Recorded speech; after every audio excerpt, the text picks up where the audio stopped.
سالگرہ سونے کے وقت ہو گیا تھا۔ نیو، نگو اور ریشم تینوں بلی کے بچے آگ کے نزدیک بیٹھ کر اپنی زبانوں سے اپنے منہ صاف کر رہے تھے، کیونکہ وہ اس وقت بہت خوش میں تھے۔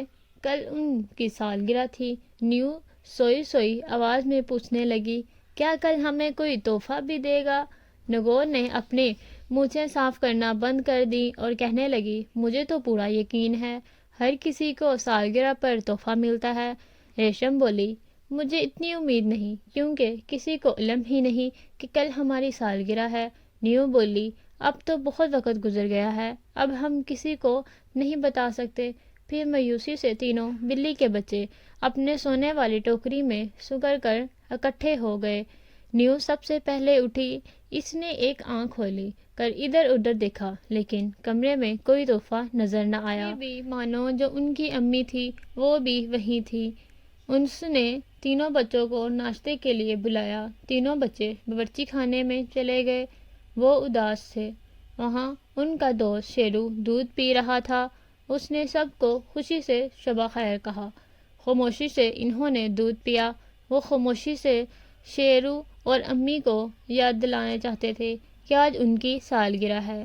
وہ سوچ رہی تھی کہ کم از کم امی کو تو ان کی سالگرہ یاد ہونی چاہیے، آخر وہ امی ہیں۔ پھر انہوں نے امی کے کہنے پر دوڑنا بھاگنا شروع کر دیا۔ وہ شیرو سے کوئی بات کر رہی تھی۔ پھر وہ سیڑھیوں چڑھ کر اپنے کمرے میں چلے گئے۔ تینوں کی آنکھوں میں آنسو تھے، لیکن وہ انہیں کسی کو دکھانا نہیں چاہتے تھے۔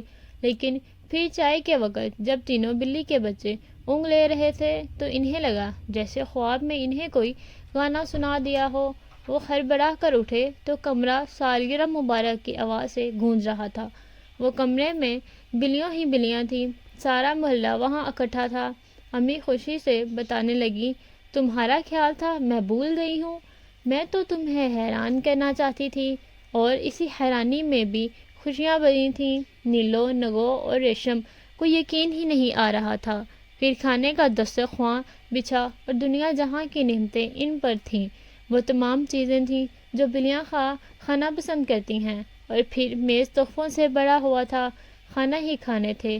اب تینوں کے چہرے خوشی سے چمک رہے تھے۔ راحت والی رات سالگرہ اتنی یادگار تھی کہ سارا شہر اسے بڑے عرصے تک یاد رکھا۔ I hope you like my video, so please don't forget to subscribe my channel and press the bell icon. Thank you.